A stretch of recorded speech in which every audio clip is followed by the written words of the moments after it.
sounded like a germ anyway. So let's see, what else do I like about that movie? Well, all in all, I like the music. Very, very catchy on a 80s sound. It's I have no idea what it's called except it goes like this. It's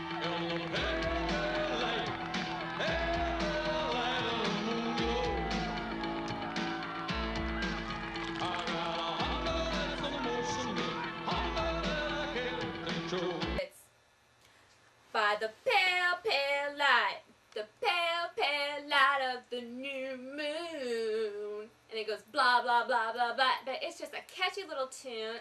It's played especially during the orgy of the werewolf. Christopher Lee, he doesn't like to mention it much. He's embarrassed by it. I don't know how they conned him into doing that movie, but I'm glad he did. And if you ever watch this movie, I guess it says it all. She's lying in the tub, and she's like, you know, staring out, and then he comes in, and he goes, boo. Boo! Hi, honey.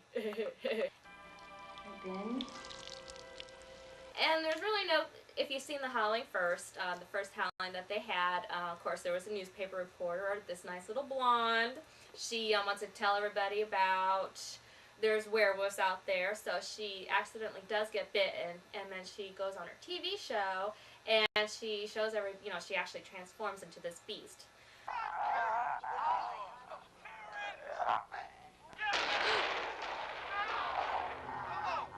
Well, for some reason, they couldn't even get the stock footage for the second movie because they had a show, because that big oafish guy, well, that was his sister. So it all starts at her funeral, and then Stefan, which is Christopher Lee, shows him the tape of how his sister died, because he didn't know for some reason that she turned into a werewolf and they shot her on TV. But no, that wasn't in there, and it all stems from, the other werewolves want to they want to get her out from the sacred ground. They don't want her to be buried. And then they go off to Prague. I mean, it's just loaded with just unintentional humor, and I highly recommend it. At the end of the show, which everybody who ever seen The Howling will always remember, if anything, was Sybil Danning constantly ripping off her shirt to reveal those perfect breasts. And then having reaction shots, from the other characters. You see Stefan going like this. And everybody's, it's like, pale, pale light. Boom! She did it 17 times. Pale, pale light. Pale, pale light of the new moon. At the end of that movie. So if anything, at least you get your TNA, you got your unintentional humor, and you get to see Christopher Lee and Sybil Danning. So that's why it is my personal pick, and hopefully I didn't rant too much like Andy does. By the pale, pale light, the pale, pale light of the new moon. I got two. And I've got a hunger and a pushing, and I'm gonna worship all over you. There. Thank you, Sybil Danning. We're going to give a new shot here on Neon Madness, something we haven't done before. I've only talked about movies in the past, but since we're branching out tonight, and going all for broke, we're going to do a book review. So for those of you who have never checked out Critical Vision books, or don't know how to read, at least there's a lot of pictures. There are a lot of pictures in Critical Vision books, that's true. You might want to go to www.headpress.com. That'll be down here at the bottom of the screen to check these out. But we're going to review the book Fleshpot. And what's Fleshpot about? It must be about naked women and their natural boobs. Yeah, lots of that. It's the book is the history of pornography, or as it says on the back, Fleshpot. Cinema's sexual mythmakers and taboo breakers. Okay. Well, I hope you enjoyed that little quick segment. Just to give my 2 cents, Fleshpot is edited by Jack Stevenson, who is sort of how can I put this? The cinematic archaeologist almost. He digs up the most obscure stuff and has been doing it for 10, 15 years. He's the guy you can go to find out the secret history of cinema. Ah. Secret history, yes. So that's what this book is. It's sort of the secret history of the porn film. And you have chapters on the beginnings of pornography, which is like in the 20s.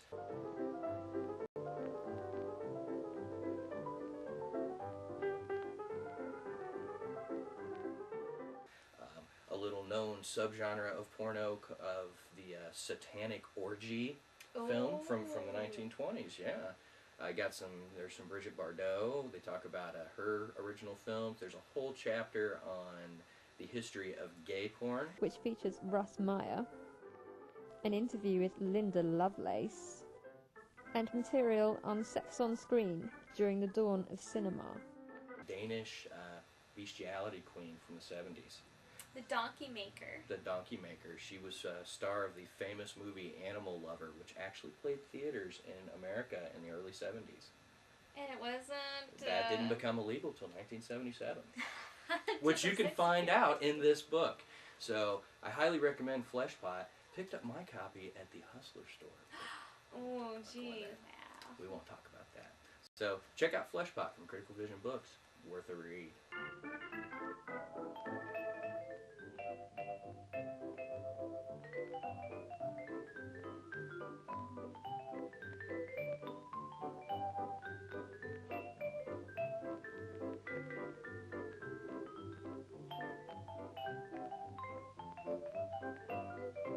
Alright, so what are we reviewing next, Miss Mina?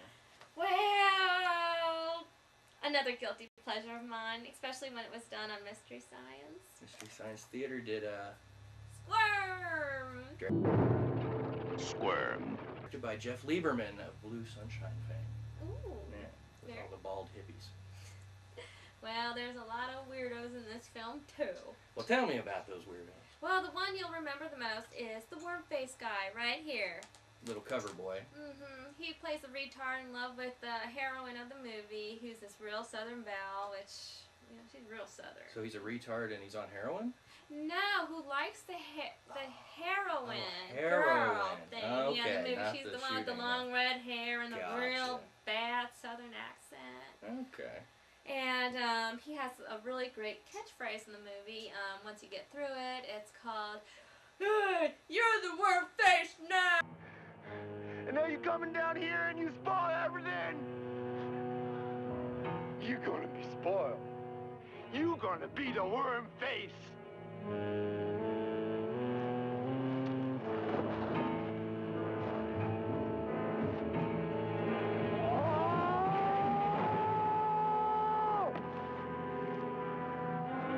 Because he has all these worms biting all over his face. It's Do really people funny. pick on him about the worms in his face? Well, no, they're scared of him. Oh, Because okay. at that time, the worms are eating everybody, picking them clean to the bone. So, Yikes. and how does that happen?